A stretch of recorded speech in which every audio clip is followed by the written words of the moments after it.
The very word secrecy is repugnant in a free and open society.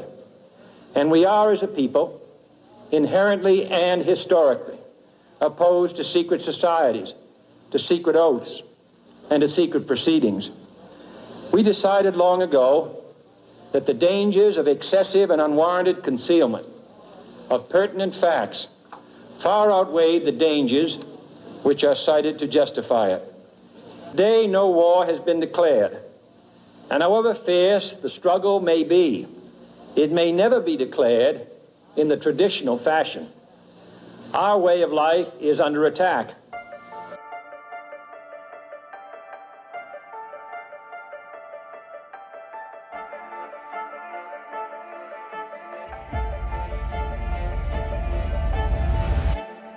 Those who make themselves our enemy are advancing around the globe. The survival of our friends is in danger, and yet no war has been declared. No borders have been crossed by marching troops. No missiles have been fired. If the press is awaiting a declaration of war, then I can only say that no war ever posed a greater threat to our security. If you are awaiting a finding of clear and present danger, then I can only say that the danger has never been more clear, and its presence has never been more imminent. It requires a change in outlook, a change in tactics, a change in missions by the government, by the people, by every businessman or labor leader, and by every newspaper. For we are opposed around the world by a monolithic and ruthless conspiracy that relies primarily on covert means for expanding its sphere of influence, on infiltration instead of invasion, on subversion instead of elections, on intimidation instead of free choice, on guerrillas by night instead of armies by day. It is a system which has conscripted vast human and material resources into the building of a tightly knit, highly efficient machine that combines military, diplomatic, intelligence, economic, scientific, and political operations. Its preparations are concealed, not published. Its mistakes are buried, not headlined. Its dissenters are silenced, not praised. No expenditure is questioned, no rumor is printed, no secret is revealed.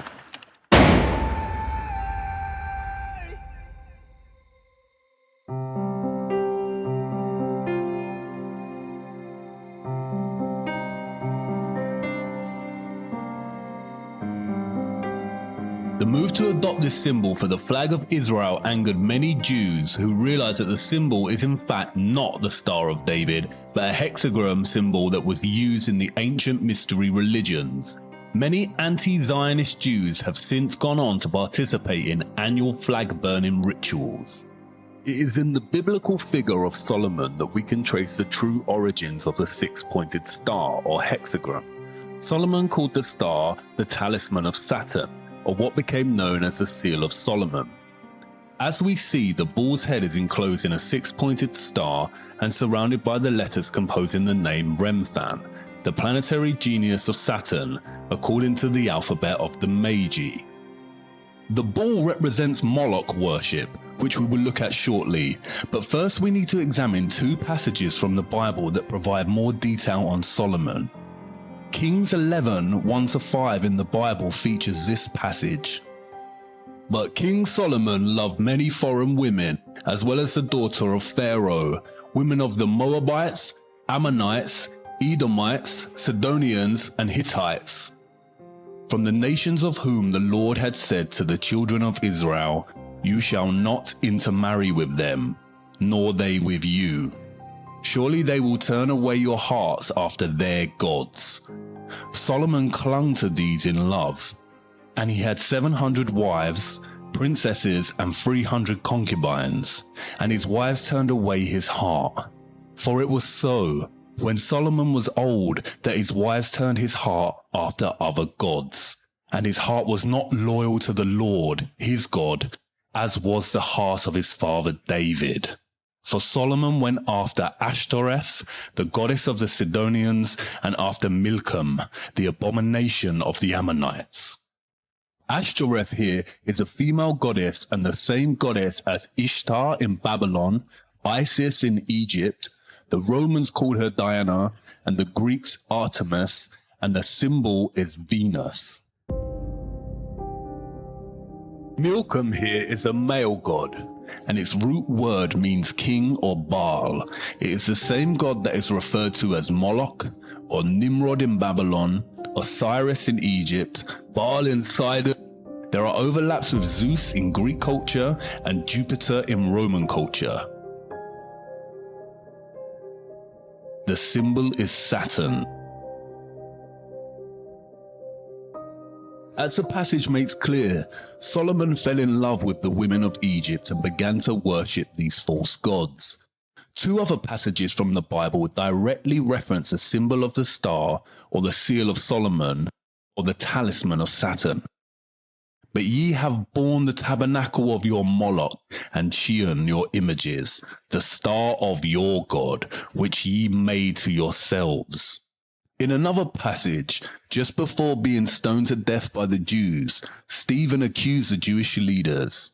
And you took up the tent of Moloch, and the star of your god Remphan, the figures which you made, in order to worship them. As you see, the star in the Bible is directly correlated with the god Moloch and Remphan. Remphan is another word for Saturn. If you study the geometry of the star, you realize it has 6 points, forms 6 equilateral triangles, and its interior forms a 6-sided hexagon. The 6 points, 6 triangles, and 6 sides of the hexagon equate to 666, the specific number that the Bible designated as the mark of the beast, or Lucifer's number. As Revelation states, "Here is wisdom. Let him that hath understanding count the number of the beast, for it is the number of a man, and his number is 666. Kings in the Bible specifically link Solomon with this number. Now the weight of gold that came to Solomon in 1 year was 666 talents of gold. The Bible specifically states that it was Solomon that used the star and not David. In fact, there is no evidence that David was ever associated with a star. We've seen how Freemasonry had been infiltrated and overtaken by the Rothschild Illuminati agenda. Here is what Albert Pike, a Freemason in the 1800s, said about the secret society. Masonry is a search after light. That search leads us directly back, as you see, to the Kabbalah. Kabbalah is the key of the occult sciences. The true philosophy, known and practiced by Solomon, is the basis on which Masonry is founded. It is not only Albert Pike himself who reveals the links between Freemasonry, Solomon, and the Kabbalah. The symbolism of Freemasonry and the Illuminati all overlap with recurring themes of Saturn and the numerology of 666. You see, what Pike is really referring to here is the occult practices of Solomon that are traced back to ancient Egypt and Babylon, and that secretly worship the god of Saturn, or otherwise known as Moloch, or Baal, or Nimrod. In 2012, NASA released yet another CGI image, this time of Saturn's North Pole. In addition to looking very fake and absurd, the image presents the world with what is termed as Saturn's hexagon. As you can see, when connecting the lines within a 6-sided hexagon, it produces other shapes.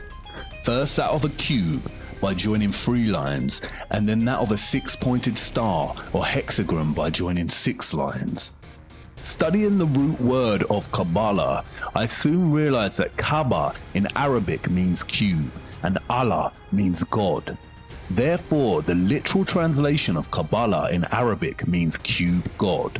And then it dawned on me, I had seen the cube before. In fact, I had seen it everywhere.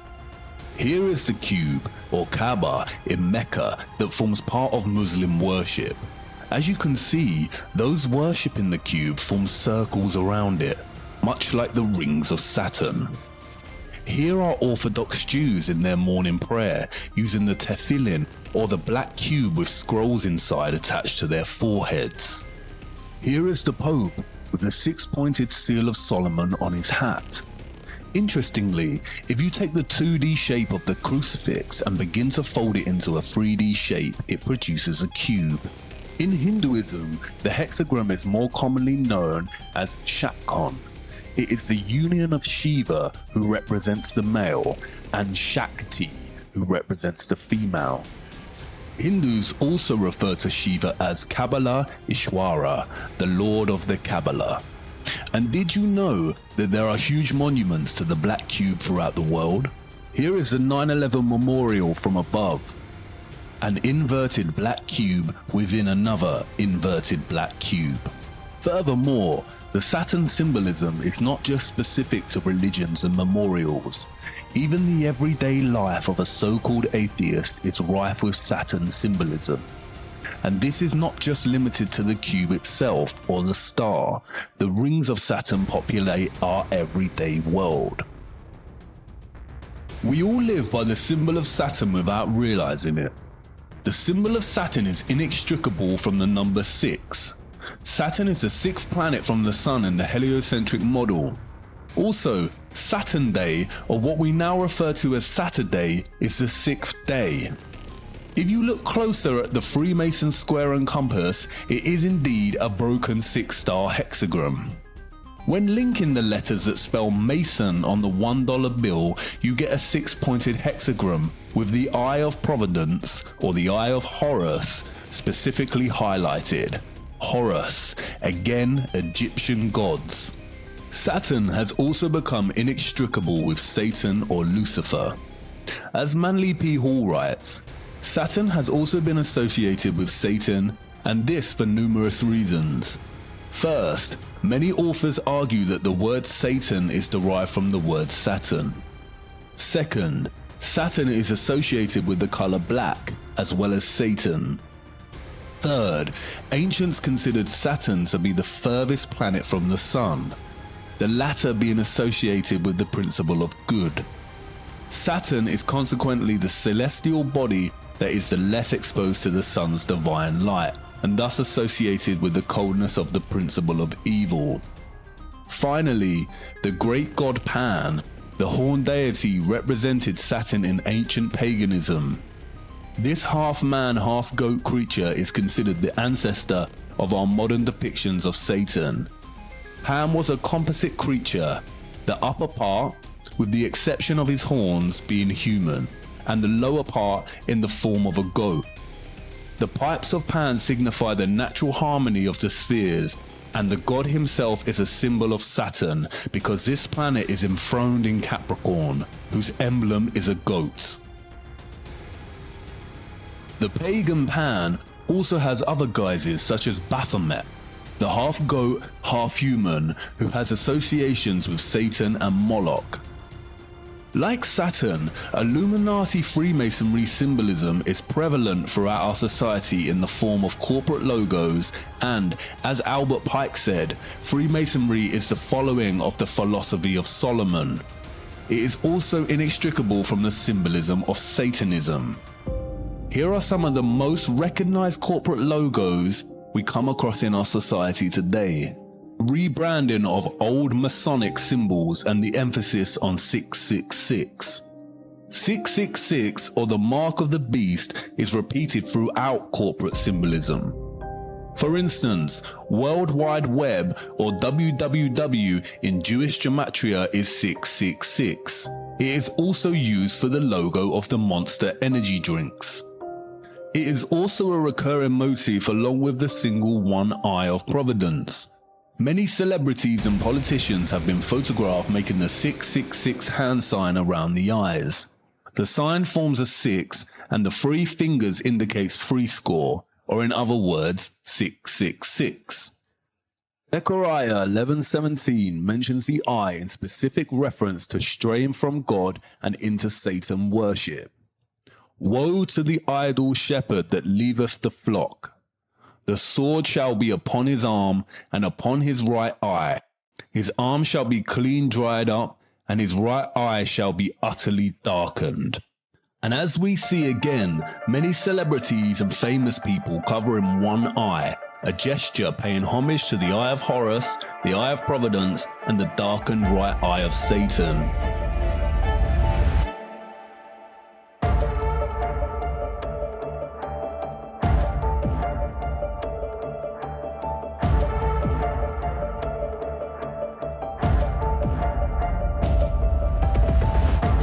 Looking back on all the days you took the breath away from me. It's like I'm falling in reverse. The more I think of you, it hurts. Afraid to face my own reflection in the mirror. I dare to take something that I've always been. I don't know who I am or who I should be. So give me back the things that you have taken away from me.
We also see many make the horn of Cornuto hand sign representative of Satan.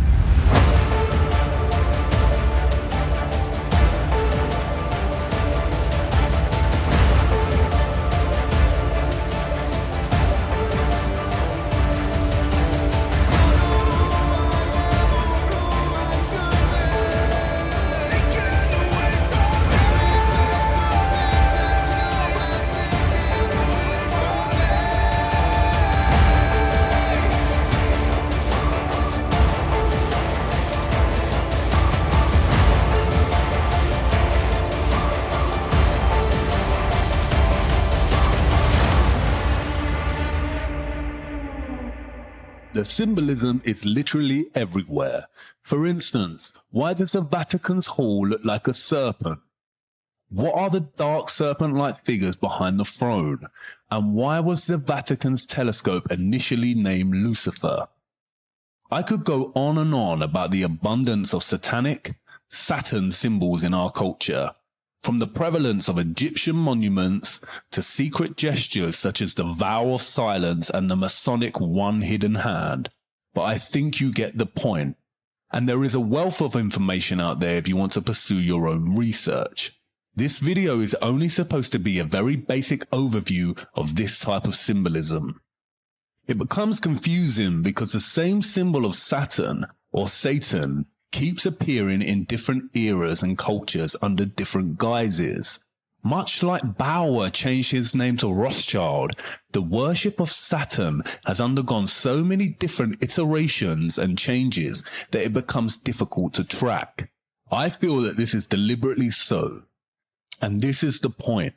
What the Rothschilds achieved with their centralized banking and Illuminati cabal establishment of controlled leaders in every industry, such as fossil fuels, health, and education, is a highly disguised and masterly executed form of infiltration.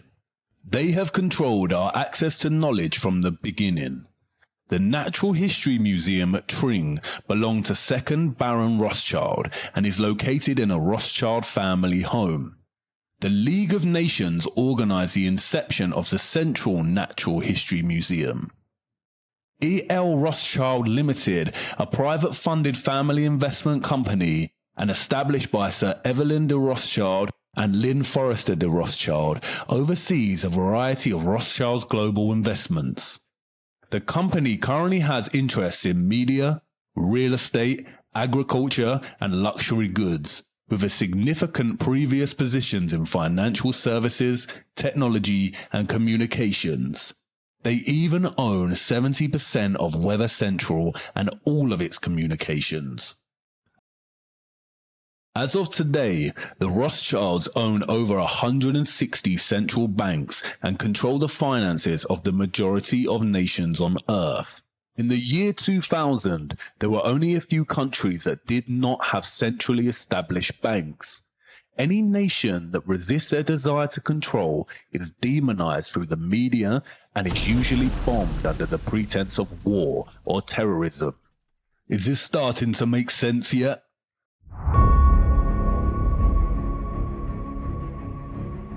As we saw in the previous episode, all wars are deliberately choreographed, as are all politics. The opposing forces of the political left and right is all theatre to produce the illusion of choice. They are all players on the world stage whose autonomy and real governing power is limited by the elite powers such as the Rothschilds. It is the same with corporations, products, and the media. The illusion of choice, when in fact they are all owned by the same top of the pyramid companies that are in the pockets of the Rothschild elite. You can discover this yourselves by just following the money.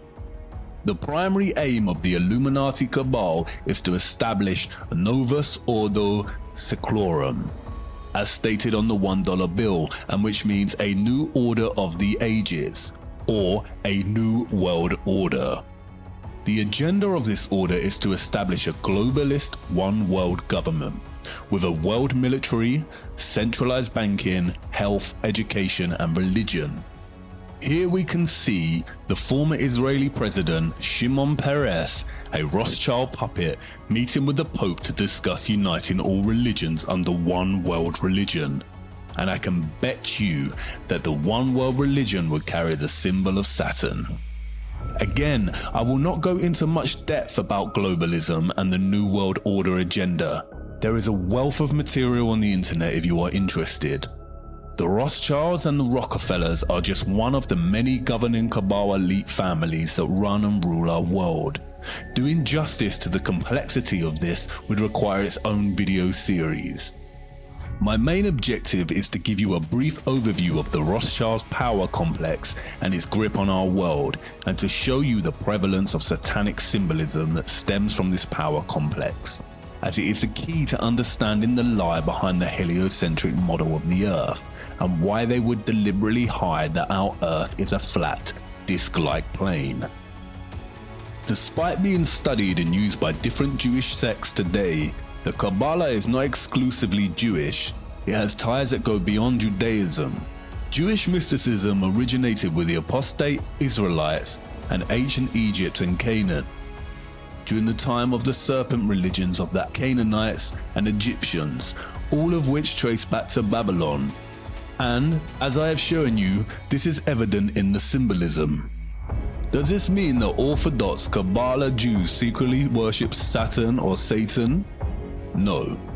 What the Rothschilds and their puppets have successfully achieved is a worldwide worship of Saturn or Satan in its various guises through deception and infiltration without the world knowing it.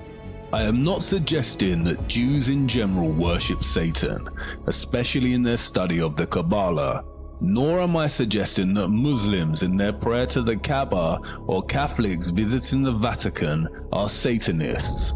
I am showing you that without actually knowing it, we are all in some way giving our energy and worship to this satanic lineage without realizing it. Even if you're an atheist, the black cube and Saturn rings are so prevalent in your life you may wear clothing with the symbolism on without even realizing.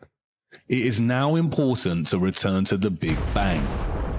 As I mentioned in the previous episode, the Kabbalah Ein Sof provides us two conclusions: that either the Big Bang has proven the Kabbalah and its teachings, or that the Big Bang theory was stolen from the Kabbalah. Perhaps there is an even more sinister conclusion behind this.